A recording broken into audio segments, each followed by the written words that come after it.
आज की हमारी ये स्टोरी है राइटर, एक प्रीस्ट और एक लॉन्ड्री गर्ल की। राइटर जो असाइलम में था वो हमेशा एडल्ट स्टोरीज लिखता था। उसकी स्टोरीज की वजह से बहुत सारी चीज़ें कॉम्प्लिकेट होती है, ये हम इस मूवी में जानेंगे। हेलो फ्रेंड्स, आज मैं आपको क्विल्स ये 2000 की एक हॉलीवुड मूवी एक्सप्लेन करने वाला हूँ। अगर आपको वीडियो अच्छा लगता है तो प्लीज़ इसे लाइक और कमेंट जरूर कर दीजिएगा। अब बिना किसी देरी के एक्सप्लेनेशन स्टार्ट करते हैं। मूवी स्टार्ट होती है और हमारी मेन कैरेक्टर जिसका नाम है मैडेलिन, ये हमसे इंट्रोड्यूस होती है। एक असाइलम में लॉन्ड्री गर्ल का काम करती है। यही पर एक राइटर को बंद कर दिया गया है, इसका नाम है मार्की। मार्की को कुछ भी लिखना अलाउड नहीं है, पर वो मैडेलिन के जरिए अपनी राइटिंग वर्ल्ड में भेजता रहता है। सबसे छुपते छुपाते मार्की की राइटिंग मैडेलिन जाकर बाहर देकर आती है। वहां पर एक हॉर्स राइडर पब्लिशिंग कंपनी से उसका हमेशा वेट करता है। ये उसे फ्लर्ट कर रहा था, उसने उसका नाम भी पूछा।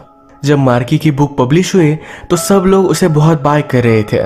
इस मूवी का टाइम 80s का है, तो इस वजह से इस तरीके की अडल्ट बुक्स पढ़ना ही अलाउड नहीं था। जब मार्की की बुक के बारे में किंग को पता चला तो वो बहुत ही ज्यादा गुस्सा हो जाता है। उसने सारी कॉपीज जलाने के लिए कहा। वो गुस्से में मार्की को मार देने का ऑर्डर देता है, पर उसके सलाहकार ने कहा कि अगर हम उसे इस तरीके से मार डालेंगे तो हिस्ट्री में वो लीजेंड की तरह जाना जाएगा, हम उसे मार नहीं सकते। तो इसी वजह से मार्की की जान बच गई। इस पर कुछ ना कुछ तो सोल्यूशन निकालना था, तो किंग ने डिसाइड किया कि उस असाइलम में एक डॉक्टर को भेजेगा। ये डॉक्टर मार्की को ट्रीट करेगा। डॉक्टर का नाम था रॉयर, पर हम इन्हें डॉक्टर ही बुलाएंगे। डॉक्टर बहुत ही क्रूअल है, हमेशा अपने पेशेंट को ट्रीट करने के लिए उन्हें टॉर्चर करता रहता है। अब यही चीज मार्की के साथ भी होगी। नेक्स्ट सीन में मैडेलिन को प्रीस्ट लिखना पढ़ना सिखा रहा था। एक्चुअल में मैडेलिन प्रीस्ट को बहुत ही लाइक करती है, पर प्रीस्ट इस पर ज्यादा ध्यान नहीं देता। मार्की जो भी स्टोरीज लिखता था ये मैडेलिन अपने फ्रेंड्स को सुनाती थी। नेक्स्ट सीन में हम देखते हैं मैडेलिन मार्की के कपड़े लेने के लिए गई, पर मार्की उसे अंदर आने के लिए कहता है। मार्की की बुक से जो भी सेल हुआ था इसके थोड़े पैसे उसने मैडेलिन को दे दिए। मैडेलिन कहती है तुम्हारे पब्लिशर को तुमसे और भी बुक्स चाहिए। मार्की ने कहा कि मैंने और एक स्टोरी लिखी हुई है, पर अगर तुम्हें चाहिए तुम्हें प्राइस पे करनी पड़ेगी। मैडेलिन समझती नहीं, तो कहता है कि हर एक पेज के लिए तुम्हें मुझे किस देना पड़ेगा। इसी तरीके से एक एक पेज मैडेलिन उससे ले रही थी, तभी वहां प्रीस्ट आ गया। प्रीस्ट उसे जाने के लिए कहता है। प्रीस्ट उसे समझाता है कि मार्की से मिलने के अलावा तुम मेरे पास कन्फेशन के लिए आ सकती हो, ये उसके लिए सही नहीं। प्रीस्ट ने फिर मार्की को भी समझाया कि वर्ल्ड में बहुत सारी चीजें हैं, अच्छी चीजें जिसके बारे में तुम लिख सकते हो। मार्की को ये बात समझ में नहीं आती। वो कहता है कि जो चीज हम सबको जिंदा रखती है, जनरेशन से चलती आ रही है, उन्हीं चीजों के बारे में मैं लिखता हूँ, इसमें कुछ भी गलत नहीं। इसके बाद हम देखते हैं कि मार्की को ट्रीट करने के लिए असाइलम में डॉक्टर पहुंच चुका था। डॉक्टर आकर प्रीस्ट से मिलता है, कहता है मैं यहाँ सिर्फ एज अ फॉर्मेलिटी हूँ, कोई भी प्रॉब्लम आए तो मैं इसे सॉल्व करूंगा। डॉक्टर को मार्की की हिस्ट्री के बारे में पता था। वो जब यंग था तो उसने मर्डर किया था। वो पागलों जैसी बातें करता है, तो इसी वजह से उसे असाइलम में डाल दिया गया है। प्रीस्ट को क्वेश्चन आता है कि इस डॉक्टर को यहाँ भेजा क्यों गया। डॉक्टर ने प्रीस्ट से कहा तुम्हारे मार्की की स्टोरी किंगडम में बहुत ही फेमस हो गई थी, किंग ने खुद उसे इलाज करने के लिए भेजा हुआ है। डॉक्टर ने प्रीस्ट को दिखाया कि किस तरीके से वो मार्की को टॉर्चर करेगा।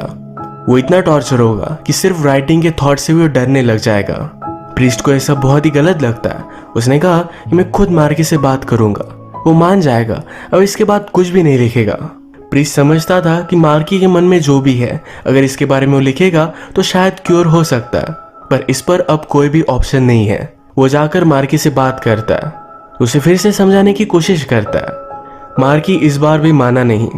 प्रीस्ट ने डॉक्टर से कह दिया कि मार्की मान चुका है, अब वो कुछ भी नहीं लिखेगा। प्रीस्ट नहीं चाहता था कि मार्की टॉर्चर हो, इसलिए उसने डॉक्टर से झूठ कह दिया कि मार्की अब कुछ भी नहीं लिखेगा। मार्की ने भी इस पर बहुत सोचा। इसके बाद नेक्स्ट सीन में हम देखते हैं कि डॉक्टर एक ऑर्फन लड़की को लेने के लिए आया। अब वो उसके साथ शादी करने वाला था। इस लड़की का नाम था सिमोन। चर्च की नन ने सिमोन का बचपन से ख्याल रखा था। उसे कहती है कि अब तुम्हारी शादी होगी, तुम्हें यहाँ नहीं रहना पड़ेगा, वरना तुम्हें भी नन बनना पड़ता। तुम बहुत ही लकी हो जो डॉक्टर के साथ जा रही हो। सिमोन सिर्फ एक टीनेजर है और डॉक्टर का एज बहुत ही ज्यादा है, पर फिर भी उसे करना पड़ता है। उसे लगा कि वो सिर्फ एक केज से दूसरे केज में जा रही है। सिमोन को बुक्स पढ़ने का बहुत शौक था। उसे वर्ल्ड का जो भी नॉलेज आया था ये सिर्फ बुक्स पढ़कर। रात में डॉक्टर उसके पास आता है, उसके साथ जबरदस्ती इंटीमेट हो गया। इन दोनों के बारे में सारे लोग डिस्कस करते हैं कि सिमोन कितनी छोटी है और डॉक्टर कितना बड़ा। एक दिन इनके असाइलम के थिएटर में एक प्ले होने वाला था और इसको मार्की ने ही लिखा। उसने सारी चीजें डायरेक्ट की और ये बहुत ही वल्गर प्ले था। डॉक्टर सिमोन को लेकर प्ले देखने के लिए आया, पर ये वल्गर था इसलिए सिमोन को उसने जाने के लिए कहा। सारे लोग ये प्ले देख रहे थे, इसमें काफी अडल्ट चीजें थी, तो इस वजह से एक पेशेंट एक्साइट हो गया। वो डायरेक्टली मैडलिन को जबरदस्ती करने लगता है। प्ले की वजह से किसी को भी आवाज नहीं आ रही थी, पर मैडलिन ने एक आयन ली, उसके सर पर मारी। जब सबको इसके बारे में पता चला तो डॉक्टर ने कहा यह सब मार्की के प्ले की वजह से हुआ है। अगर उसने इस तरीके का प्ले नहीं किया होता तो यह सब नहीं होता। अब मार्की के खिलाफ इन्हें एक्शन लेनी पड़ेगी। प्रीस्ट चाहता तो नहीं था, पर जाकर उसने मार्की का पेन पेजेस ले लिए। इन फेदर के बेंच को क्विल्स कहा जाता था, तो इसी वजह से इस मूवी का नाम है क्विल्स। मार्की प्रीस्ट से कहता है कि प्लीज ऐसा कुछ भी मत करो। मैडलिन मेरी सब कुछ बात सुनती है, अगर तुम चाहो तो तुम्हारे पास में उसे भेज सकता हूँ। प्रीस्ट को यह बात बहुत डिस्गस्टिंग लगी। इसके बाद नेक्स्ट सीन में मार्की से मिलने के लिए उसकी वाइफ आई हुई थी। उसे समझाने की कोशिश करती है तुम ऐसी चीजें लिखा मत करो। मार्की को यह बात समझ में नहीं आती, उस पर गुस्सा हो गया। वो कहता है कि मेरे लिए पेन और पेपर लेकर आओ। उसकी वाइफ ने कहा सिर्फ तुम ही केज में नहीं हो, मैं जब भी बाहर जाती हूँ तो सब लोग मुझे बहुत ही गलत नजरों से देखते हैं। तुम्हारी वजह से मेरा कोई भी रिस्पेक्ट नहीं करता। उसकी लाइफ एक लिविंग हेल हो चुकी है। मार्की बहुत ही सेल्फिश था, वो अपनी वाइफ की भी केयर नहीं करता। मार्की की वाइफ फिर डायरेक्टली डॉक्टर के पास आई। उसे कहती है मार्की का सही से इलाज कर दीजिए, उसे इतनी तकलीफ दीजिए कि वो फिर से कुछ भी कर ना पाए। डॉक्टर कहता है हमारे असाइलम के पास इतने पैसे नहीं कि हम उसका सही से इलाज कर पाए। मार्की की वाइफ कहती है कि मेरे पास भी ज्यादा कुछ पैसे नहीं। डॉक्टर कहता है कि मार्की की बुक सेल करके जो भी पैसे आते हैं उसका तुम क्या करते हो। वाइफ कहती है कि वो डर्टी मनी है, मैं उसे हाथ नहीं लगा सकती। डॉक्टर ने कहा कि वही पैसे तुम मुझे दे दो, उन्हीं पैसों से मैं उसे टॉर्चर करूंगा। मार्की की वाइफ को भी ये प्लान अच्छा लगा। उसे रिग्रेट इस बात की थी कि एक बार उसने भी मार्की से प्यार किया था। मार्की कुछ भी लिख नहीं पा रहा, तो इस वजह से बहुत ही डिस्टर्ब हो चुका था। उसके बाद जब खाना आया तो चिकन का बोन यूज कर वाइन को एज अ इंक समझकर वो अपनी शीट्स पर पूरी बुक लिख डालता है। यही शीट उसने मैडलिन को दी और मैडलिन जाकर इसे पेपर में लिख देती है। जब वो इसे लिख रही थी तो उसकी मदर भी इसमें इंटरेस्टेड हो गई। उसकी मदर ब्लाइंड है, तो उसे यही चीजें बहुत ही इंटरटेन करती है। उसकी मदर ये सब चीजें सुनकर बहुत हंसी। जब फिर से मार्की की बुक पब्लिश हुई तो सारी चीजों का इंस्पेक्शन किया जाता है। इसमें डॉक्टर ने फिगर आउट कर लिया कि मार्की किस तरीके से लिखता है। प्रीस्ट भी मार्की पर अब बहुत गुस्सा हो चुका था। वो जाकर उसके रूम से सारी चीजें अब निकाल कर लाता है। मार्की कुछ लिख सके ऐसा उसके पास अब कुछ भी नहीं। इसी के पैरेलल में हम डॉक्टर की वाइफ सिमोन को मार्केट में आया हुआ देख सकते हैं।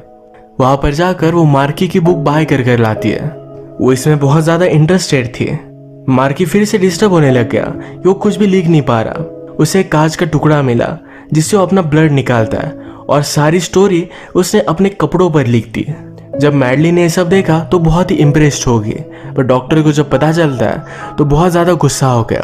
प्रीस्ट जाकर अब मार्की के कपड़े भी लेकर आता है। प्रीस्ट ने मार्की को सुधारने का बहुत ट्राई किया था। ये सब करते हुए उसे तकलीफ हो रही थी। मैडलिन मार्की को सपोर्ट करती है, तो इस वजह से उसे पनिशमेंट दी जा रही थी।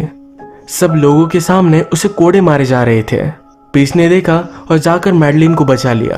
कहा कि अगर किसी को पनिश करना है तो मुझे कीजिए। डॉक्टर प्रीस्ट को छोड़ देता है। प्रीस्ट ने फिर मैडलिन से बात की। उसने पूछा तुम्हें इन सब स्टोरीज में क्यों इंटरेस्ट है। मैंने तुम्हें रीड करना सिखाया, तुम्हें अच्छे नॉवेल्स रीड करने चाहिए थे। मैडलिन कहती है कि मैं दिन भर बहुत काम करती हूँ और फिर मुझे ज्यादा कुछ भी इंटरेस्ट नहीं होता। मार्की की स्टोरी सबसे इंटरेस्टिंग होती है और यही पढ़ना उसे अच्छा लगता है। डॉक्टर के साथ काम करने वाला एक असिस्टेंट था। ये यंग है और सिमोन को पसंद आता है। वो उसे पूछती है क्या तुम बुक्स पढ़ते हो। उसने फिर मार्की की बुक उसे दिखाई। असिस्टेंट ये देखकर बहुत ही सरप्राइज था। उसे कहता है सिर्फ पढ़ने से कुछ भी नहीं होता, तुम्हारे एज में ये प्रैक्टिकल करना चाहिए। सिमोन ने कहा मुझे टीचर की जरूरत है। इसके बाद इन दोनों का अफेयर स्टार्ट हो गया था। नेक्स्ट सीन में हम देखते हैं प्रीस्ट ने अब डिसाइड किया है कि मैडलिन को कहीं दूर भेज देगा। मैडलिन यहाँ से दूर जाना नहीं चाहती थी। वो रात में प्रीस्ट के पास आई, कहती है मैं किसी से प्यार करती हूँ और मैं उससे दूर नहीं जाना चाहती। प्रीस्ट कहता है तुम मार्की से प्यार करती हो। मैडलिन ने कहा तुम मेरी मदर से भी अंधे हो, मैं तुमसे प्यार करती हूँ। ये कहकर उसने उसे किस कर लिया। पर प्रीस्ट उसे दूर करता है। प्रीस्ट कहता है कि मैं भी तुमसे प्यार करता हूँ, पर उस तरीके से नहीं, एज ए ह्यूमन बीइंग। ये सब चीजें करना उसे अलाउड नहीं था। मैडलिन इस बात से बहुत हर्ट हो गए। इसके बाद नेक्स्ट सीन में हम देखते हैं कि सिमोन और डॉक्टर का असिस्टेंट ये दोनों एक दूसरे के प्यार में थे। डॉक्टर को चिढ़ाने वाला एक लेटर लिखकर ये दोनों यहाँ से भाग जाते हैं। जब डॉक्टर को लेटर मिला तो बहुत ज़्यादा गुस्सा हो गया। सिमोन के रूम में जाकर वो सारी चीज़ें चेक करता है और इसमें उसे मार्की का नॉवेल मिला। अब सारा गुस्सा वो मार्की को टॉर्चर कर निकाल रहा था। ओवर द टाइम टॉर्चर की वजह से मार्की टूट चुका था। मैडलिन उससे मिलने के लिए आई, उसे स्टोरीज के बारे में पूछा, पर मार्की कहता है कि मैं हार चुका हूँ, अब कुछ भी नहीं कर सकता। मैडलिन कहती है तुम कभी भी हारने वालों में से नहीं हो, तुम ये कर सकते हो। अभी के अभी मुझे स्टोरी सुनाओ और मैं लिख डालूंगी। मार्की को भी एक आइडिया आया। रात में वो स्टोरी अपने नेबर के रूम में सुनाता है। ये पेशेंट दूसरे पेशेंट को सुनाता है। इसी तरीके से ट्रैवल करते करते ये फाइनली स्टोरी मैडलिन के पास पहुंचती है और मैडलिन ये सब लिख रही थी। ये स्टोरी बताते हुए मार्की कुछ कहता, पर जब तक ये मैडलिन के पास पहुंचती तब तक सेंटेंस बदल जाता था। पर फिर भी ये स्टोरी कंप्लीट हो रही थी।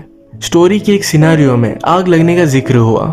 ये सारे लोग पागल ही है, तो आग के बारे में जब बताया गया तो एक पेशेंट अपनी कैंडल लेकर उसी की बेड को आग लगा देता है। वो हेल्प के लिए चिल्लाने लग गया। तभी सब गार्ड वहां पर पहुंचे। सब लोग को फ्री कर दिया गया था। स्टोरी सुनकर सब लोग बहुत एक्साइट हो गए थे। प्रीवियसली जिस पेशेंट ने मैडलिन का रेप करने की कोशिश की थी वो फिर से उसके पास आ गया। उसे जबरदस्ती करने लगता है। प्रीस्ट सारी सिचुएशन कंट्रोल करने के लिए वहां पहुंचा। मैडलिन की चीखें उसे सुनाई दे रही थी। जब तक वो वहां पहुंचा तब तक उस पेशेंट ने मैडलिन को मार डाला था। वो इस हालत में उसे देखकर बहुत रोता है। जब सारी चीजें कंट्रोल में आई तो डॉक्टर ने प्रीस्ट से बात की, कहा कि ये सब मार्की की स्टोरीज की वजह से हुआ है। तुमने उसे सही से कंट्रोल नहीं किया, तुम भी इसके लिए जिम्मेदार हो।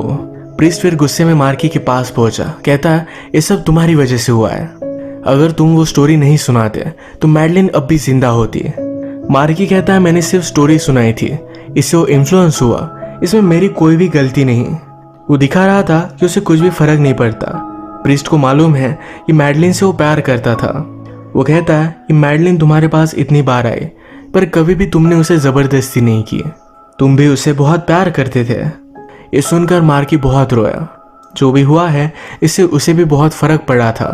प्रीस्ट इस बात को जाने नहीं दे सकता, तो गुस्से में मार्की की टंग काट देता है। ये बात आकर उसने डॉक्टर से कही, तो डॉक्टर ये सुनकर इम्प्रेस था। उससे पूछता है क्या तुम आज रात सही से सो पाओगे। प्रीस्ट ने कहा कि मैं कभी भी नहीं सो पाऊंगा, पर ये करना जरूरी था। रात में प्रीस्ट ने अपने आप को ही पनिश किया। उसे सपना आता है कि मैडलिन अभी भी जिंदा है, उसके साथ वो इंटीमेट हो रहा है। इस सपने की वजह से वो बहुत ज्यादा डिस्टर्ब हो गया था। रात में फिर से प्रीस्ट को बुलाया गया। मार्की ने अपने वेस्ट से पूरे वॉल्स पर स्टोरी लिख दी थी। वो बहुत ही पेन में था और अब मर रहा था। प्रीस्ट के लैब में ही उसकी डेथ हो जाती है। प्रीस्ट को बहुत बुरा लगा। प्रीस्ट बहुत रोया। प्रीस्ट उसे कहता है तुम्हारी डेथ ऐसे ही वेस्ट नहीं जाएगी।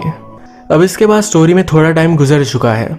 अब हम देखते हैं इस हॉस्पिटल में और एक नया प्रीस्ट आया हुआ है। मार्की की जो भी स्टोरीज थी ये सारी डॉक्टर अब पब्लिश कर रहा था। मार्की की स्टोरीज की वजह से इस हॉस्पिटल को बहुत नुकसान हुआ है। इसके रिपेयरिंग के लिए जो भी पैसे लगेंगे ये मार्की के बुक सेल कर ही वो ले लेगा। ये सीन हमें वर्ल्ड का बहुत ही ट्विस्टेड पॉइंट ऑफ व्यू दिखाता है। इसके बाद डॉक्टर न्यू प्रीस्ट को सब जगह दिखा रहा था। इसमें हम देखते हैं कि हमारा ओल्ड प्रीस्ट अब पागल बन चुका था। जो भी उसके साथ हुआ तो इस वजह से अपना कंट्रोल उसने खो दिया। जिस तरीके से मार्की स्टोरी लिखता था उसी तरीके से वो भी स्टोरी लिखने लग गया। वो कुछ लिख ना पाए तो डॉक्टर ने उसके भी पेन और पेपर ले लिए थे। वो डॉक्टर से रिक्वेस्ट करता है पर डॉक्टर उसे इग्नोर करके चला गया। अब मैडलिन के गुजर जाने के बाद लॉन्ड्री का काम उसकी मदर करती है। प्रीस्ट की लॉन्ड्री लेने के लिए जब वो आए तो उसे पेन और पेपर दे देती है। उसने उससे कहा कि मैडलिन भी यही चाहती ये स्टोरी कंटिन्यू रहे। प्रीस्ट फिर मार्की की तरह स्टोरीज लिखना स्टार्ट कर देता है और यहीं पर ये मूवी एंड हो जाती है। ये आज की हमारी स्टोरी क्या सही क्या गलत इन सब चीजों